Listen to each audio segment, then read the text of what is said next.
شوہر شادی کی رات ہی دبئی چلا گیا تو 10 دن بعد اس کے مرنے کی خبر آئی تو گھر والوں نے میرا نکاح 12 سالہ دیور سے کر دیا۔ اسے میں نے شوہر نہ سمجھا، بچہ ہی سمجھ رہی تھی، لیکن شادی کی رات ہی اس نے میرے ساتھ ایسا کام کیا کہ میرے تو پیرے تولے زمین ہی نکل گئی اور میرے ہوش بھی فنا ہو گئے۔ میں رخصت ہو کر اپنے سسرال میں آئی تو دل میں بہت سارے وسوسے جنم لے رہے تھے۔ جہاں نیا بندھن بندھنے کی خوشی تھی، وہاں انجان لوگوں میں پہلے آنے کا خوف بھی موجود تھا۔ سسرال کے رشتوں کے حوالے سے کیا کچھ نہ سن رکھا تھا۔ آئے دن اخبارات میں عجیب و غریب خبریں آتی تھی۔ کہیں سسرال والوں نے بہو کو جلا کر مار دیا تو کہیں شوہر نے بھی ظلم و ستم کا نشانہ بنا کر اسے خودکشی پر مجبور کر دیا۔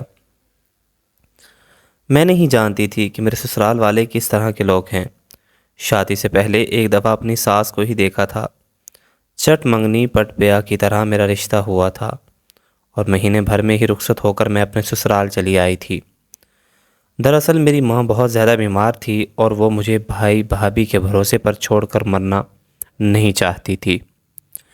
اس لیے اماں نے اپنی ایک دوست کے توسط سے میرا رشتہ شہباز سے طے کر دیا اور شدید بیماری کے عالم میں ہی سادگی سے مجھے شہباز کے ساتھ رخصت کر دیا گیا۔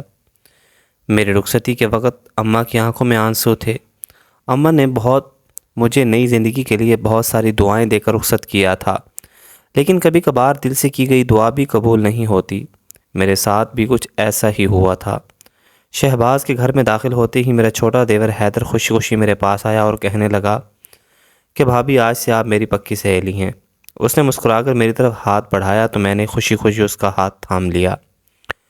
مجھے حیدر بہت ہی خوبصورت اور خوش مزاج بچہ لگا تھا۔ شہباز کا رویہ کچھ سرد سا تھا اور مجھے یوں محسوس ہو رہا تھا جیسے انہیں مجھ میں بالکل بھی دلچسپی نہ ہو۔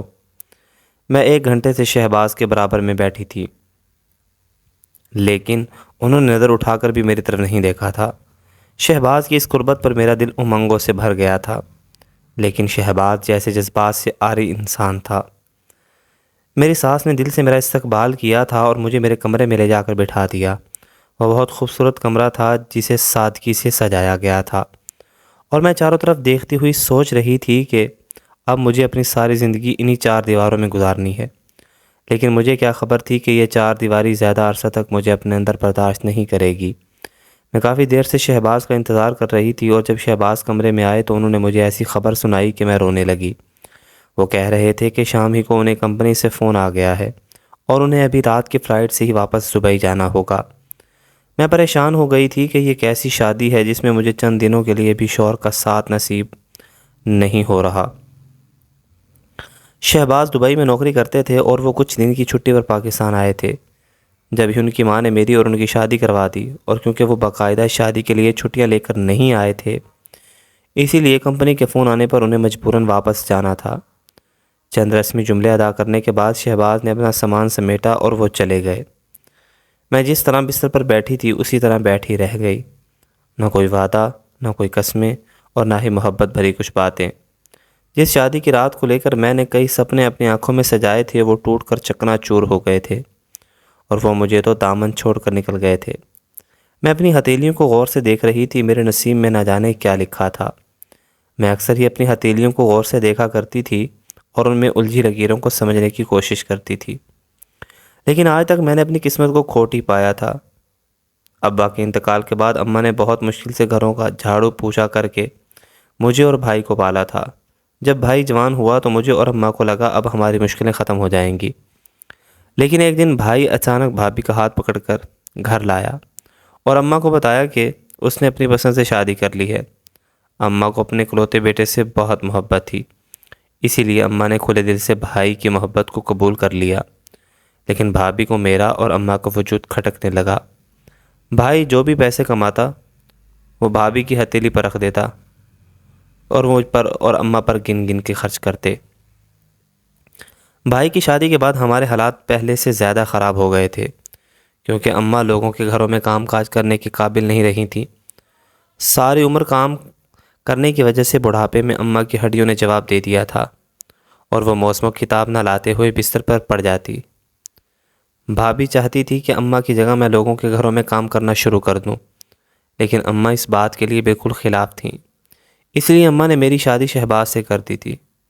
شہباز کی نوکری بہت اچھی تھی اور مجھے کسی چیز کی کوئی کمی نہیں ہونے والی تھی، لیکن قسمت کی ستم ظریفی کہ مجھے اپنے شوہر کا ساتھ ہی نصیب نہ ہوا، اور شادی کی پہلی رات ہی وہ مجھے تنہائی کے عذاب میں جھونک گیا تھا۔ ایسے میں حیدر کی موجودگی میرے لیے کسی تازہ ہوا کے جھونکے کی طرح تھی۔ وہ سارا دن میرے آگے پیچھے گھومتا پھرتا اور میرا خیال رکھتا۔ میں نے اپنی اماں سے شہباز کی کوئی شکایت نہ ہی شہباز کے گھر والوں کو کچھ کہا تھا۔ شہباز کی ماں خود بھی اس کے اچانک چلے جانے پر پریشان تھی اور مجھ سے معافی مانگا کرتی تھی۔ میں نے شہباز کو سوچنے کی بجائے خود کو گھر کے کاموں میں مصروف کر لیا۔ میں اپنی ساس کو کوئی کام نہ کرنے دیتی اور خود سارے گھر کا کام کاج کرتی۔ حیدر کی ساری ذمہ داری بھی میں نے اپنے سر لے لی تھی۔ میرے لیے وہ ایک معصوم سا بچہ تھا۔ میں اسے خود ہی صبح جلدی اٹھ کر اسکول کے لیے تیار کرواتی اور اسکول تک چھوڑ کر بھی آتی۔ حیدر کو میرے ساتھ صبح صبح اسکول جانا اچھا لگتا تھا۔ وہ میرا ہاتھ پکڑ کر اسکول جاتا تو بہت خوش ہوتا۔ میرے لیے تو اس کے چہرے کی مسکراہٹ ہی بہت انمول تھی۔ وہ میری زندگی میں ایک ایسا واحد انسان تھا جس سے میں اپنے دل کی ہر بات کہہ دیا کرتی تھی، اور وہ بھی مجھے سناتا تھا۔ کبھی کبھار میں اپنی ماں سے ملنے اپنے گھر جاتی تو بھائی بھابھی کا رویہ دیکھ کر کچھ ہی گھنٹوں میں لوٹ آتی۔ شہباز کو گئے مہینہ ہونے والا تھا اور اس ایک مہینے میں انہوں نے صرف 2 دفعہ فون کیا تھا اور مجھ سے ان کی بات برائے نام ہی ہوتی تھی۔ وہ کام میں مصروف رہتے اور زیادہ بات نہ کرتے۔ حیدر میری چھوٹی چھوٹی خواہشوں کا خیال رکھنے لگا۔ اس کے ہوتے مجھے کوئی پریشانی نہیں تھی، لیکن جب میں تھکی ہاری رات کو اپنے کمرے میں آتی تو خود بخود شہباز کا خیال میرے دل میں چلا آتا۔ وہ میرا محرم تھا اور مجھے اس سے بہت ساری امیدیں وابستہ تھیں۔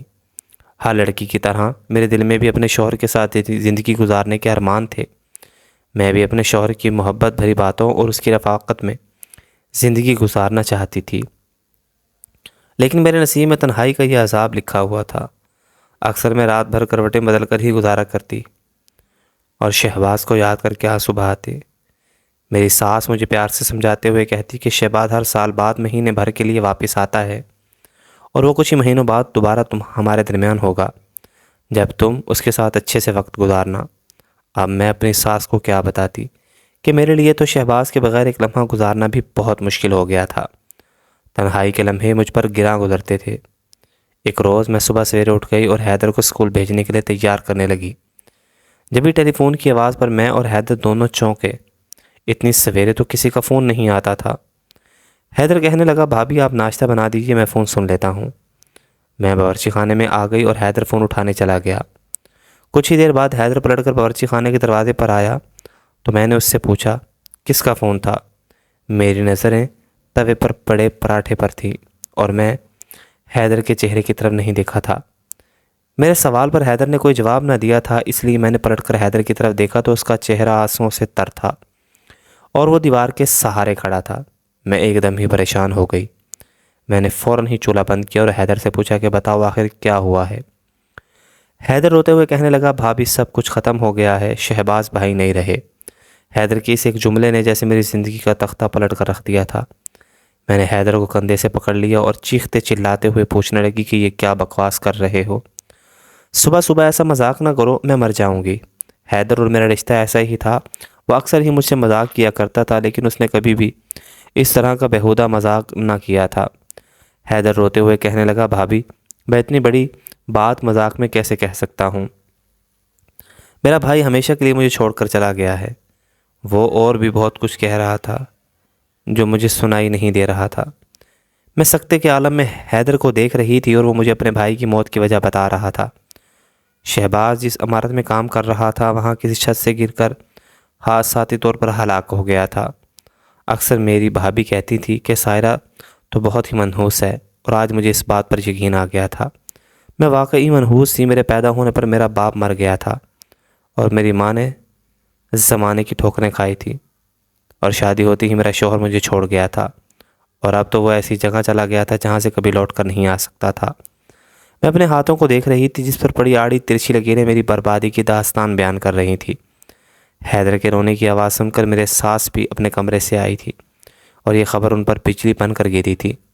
بڑے بیٹے کی یوں اچانک گزر جانے پر وہ صدمہ برداشت نہ کر پائی تھی اور اسی وقت انہیں ہارٹ اٹیک ہو گیا تھا۔ میں اور حیدر انہیں ہسپتال لے کر بھاگے تو پتہ چلا کہ انہیں سیریس اٹیک آیا ہے۔ 2 دن وہ وینٹیلیٹر پر رہیں اور اس کے بعد دنیا چھوڑ گئیں۔ ابھی تو ہم سے شہباز کی موت کا غم ہی نہ سنبھالا جا رہا تھا کہ اماں کی موت کا صدمہ بھی پہنچ گیا۔ مجھے اپنے شوہر کی موت پر عدت گزارنی تھی، اسی لیے میں حیدر کو اکیلا روتا چھوڑ کر اپنے میکے چلی آئی۔ حیدر کی حالت بہت زیادہ خراب ہو گئی تھی۔ 12 سال کا بچہ تھا اور مجھے اس کی بہت زیادہ فکر تھی، لیکن میں اب اس گھر میں اکیلی حیدر کے ساتھ نہیں رہ سکتی تھی۔ میں پلٹ کر میکے آئی۔ میری بھابھی کو پینگے لگ گئے۔ انہیں تو پہلے ہی میرا وجود برداشت نہیں تھا اور اب تو میں بیوہ کی چادر اوڑھ کر واپس آئی تھی۔ بھابھی کا زہر بھرا لہجہ، طنزیہ باتیں اور شہباز کی موت کا ذمہ دار میری بد نصیبی کو قرار دینا تو بھابھی کا روز کا کام بن گیا۔ میری ماں جو پہلے ہی بستر پر پڑی ہوئی تھی، میری بد نصیبی پر ہر وقت آنسو بہانے لگی تھی۔ وہ تو میری زندگی کو مشکلوں سے نکالنا چاہتی تھی، لیکن قسمت نے مجھے مزید اندھیرے میں دھکیل دیا تھا۔ میں بستر پر لیٹی تھی تو آنسو میرے تکیے کو بھگونے لگے۔ شہباز کو لے کر ایسا کوئی وعدہ، ایسی کوئی بات میرے ذہن میں نہ تھی کہ جس پر میں آنسو بہاتی۔ مجھے تو اب شہباز کی شکل بھی پوری طرح یاد نہ تھی، لیکن حیدر کو یاد کر کے مجھے ضرور رونا آتا۔ میں جانتی تھی وہ اکیلے میں بہت ہی تکلیف سے لڑ رہا ہوگا۔ دنیا کے رویوں نے بھی مجھے دل برداشتہ کر دیا تھا۔ جیسے ہی میری عدت ختم ہوئی تو میری بھابھی نے اماں پر زور ڈالنا شروع کر دیا کہ اماں میری شادی بھابھی کے بھائی سے کروا دے۔ بھابھی کے بھائی 40 سال کے قریب تھے اور وہ اپنی پہلی بیوی کو مار کر قتل کر چکے تھے۔ اب بھابھی اپنی جان چھڑوانے کے لیے مجھے ان کے حوالے کرنا چاہتی تھی۔ اماں بھابھی کی بات کسی صورت ماننے کے لیے تیار نہ تھی اور بھائی بھی بھابھی کے حق میں بول رہے تھے۔ روز روز گھر میں لڑائی جھگڑے ہو رہے تھے اور اسی ماحول سے تنگ آ کر میں گھر سے باہر نکل آئی تھی۔ حیدر کا خیال مجھے بار بار ستا رہا تھا۔ میں حیدر سے ملنے کے لیے گھر پہنچی تو یہ دیکھ کر میرا دل تڑپ اٹھا کہ وہ بیچارہ 12 سال کی عمر میں اکیلا ہی گھر گرہستی سنبھال رہا ہے اور اسکول کی پڑھائی بھی جاری ہے۔ مالی طور پر بھی وہ مشکلات کا شکار تھا۔ چھوٹی سی دکان جو میری ساس کے نام پر تھی وہ کرائے پر چڑھی ہوئی تھی اور اسی کے کرائے سے وہ اپنا خرچہ پورا کر رہا تھا۔ مجھے دیکھتے ہی وہ زاروں قطار رونے لگا تو میں نے اسے محبت سے سمجھایا کہ زندگی شاید اس کا نام ہے، جو کچھ ہم سوچتے بھی نہیں وہ تقدیر ہمیں دکھا دیتی ہے۔ یوں تو میں خود بھی بہت ٹوٹی ہوئی تھی، لیکن حیدر کے سامنے کمزور نہیں پڑنا چاہتی تھی۔ مجھے بیٹھے ہوئے کچھ ہی دیر گزری تھی کہ میری خالہ ساس سب کو دیکھنے کے لیے چلی آئی تھی۔ وہ بہت دور رہتی تھی اور بہت مشکل سے ہی آتی تھی۔ مجھے گلے سے لگائے وہ بہت دیر تک اپنی مرحوم بہن اور بھتیجے کی یاد تازہ کرتی رہی اور پھر اچانک انہیں ایسی بات کی کہ میں حیران رہ گئی۔ وہ میرے حالات سے بہت اچھی طرح واقف تھیں اور کہہ رہی تھی کہ میں حیدر سے نکاح کر کے دوبارہ اس گھر کو آباد کر دوں۔ اس طرح حیدر بھی تکلیفوں سے نکل آئے گا اور میری جان بھی اپنی بھابھی سے چھوٹ جائے گی۔ ان کی بات سن کر تو مجھے جھٹکا ہی لگ گیا۔ حیدر میرے لیے بالکل کسی چھوٹے بھائی کی طرح تھا۔ میں بھلا کیسے چھوٹے سے بچے سے شادی کر سکتی تھی؟ میری خالہ ساس مجھے سمجھانے لگی کہ حیدر کو کسی سہارے کی ضرورت ہے اور وہ اپنا گھر بار چھوڑ کر حیدر کے پاس نہیں آ سکتی، نہ ہی حیدر اس گھر کو چھوڑ کر ان کے ساتھ جانا چاہتا ہے۔ اس گھر میں اس کی ماں کی یادیں آباد تھیں۔ وہ اسی گھر میں رہنا چاہتا تھا۔ میں نے ایک نظر حیدر پر ڈالی جو اس وقت باورچی خانے میں کھڑا میری اور خالہ کی چائے بنا رہا تھا۔ اصولاً تو مجھے چائے بنانی چاہیے تھی، لیکن اب یہ گھر حیدر کا تھا اور وہ مجھے کوئی کام نہیں کرنے دے رہا تھا۔ میں نے اپنی خالہ ساس سے سوچنے کے لیے کچھ وقت مانگا اور واپس اپنے گھر آ گئی۔ گھر پہنچتے ہی پتہ چلا کہ میری بھابھی نے اماں سے کہا کہ اگر میں نے ان کے بھائی سے شادی نہیں کی تو وہ مجھے دھکا دے کر گھر سے نکال دیں گی۔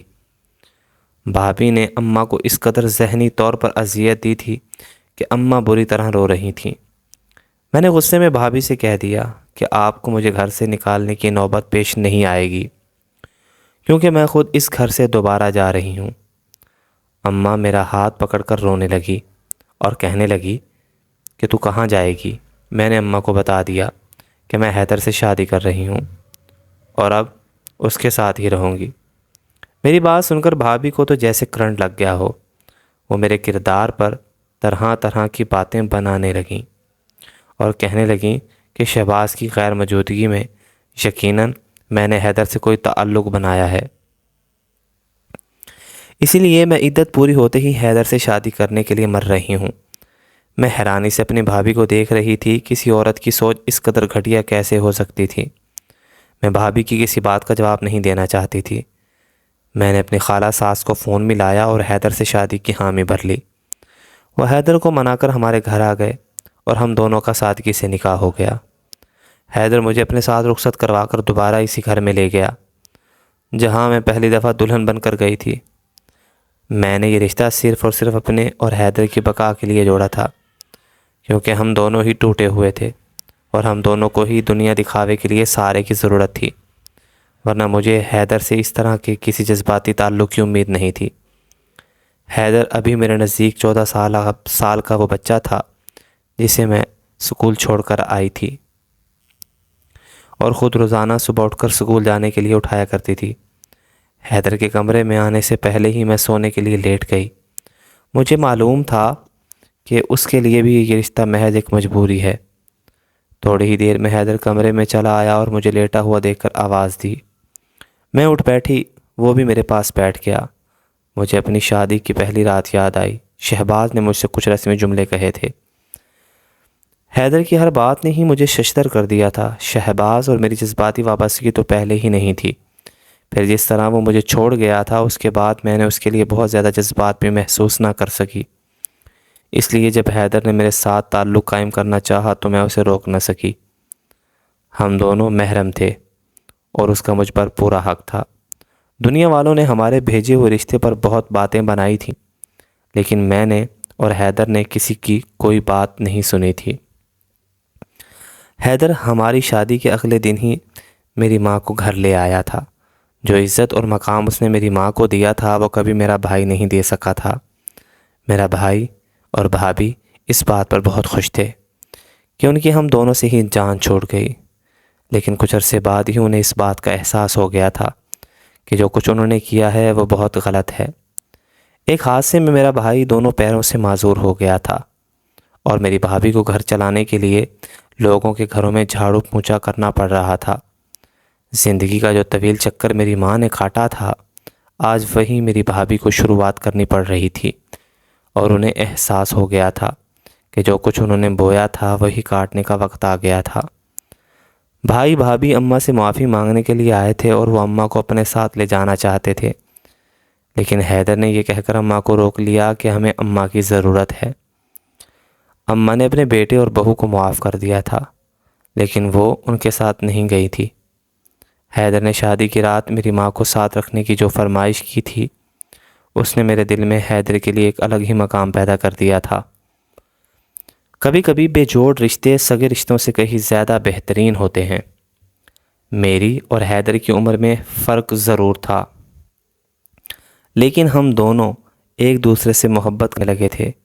دنیا کی نظر میں ہمارا رشتہ بے جوڑ تھا، لیکن ہم دونوں ہی ایک دوسرے کو پوری طرح مکمل کر سکتے تھے، کیونکہ ہمارے دکھ سانجے تھے۔ شادی کے کچھ ہی دنوں بعد ایک دن حیدر نے یوں ہی مجھے بتایا کہ بھائی شادی پر راضی نہیں تھے۔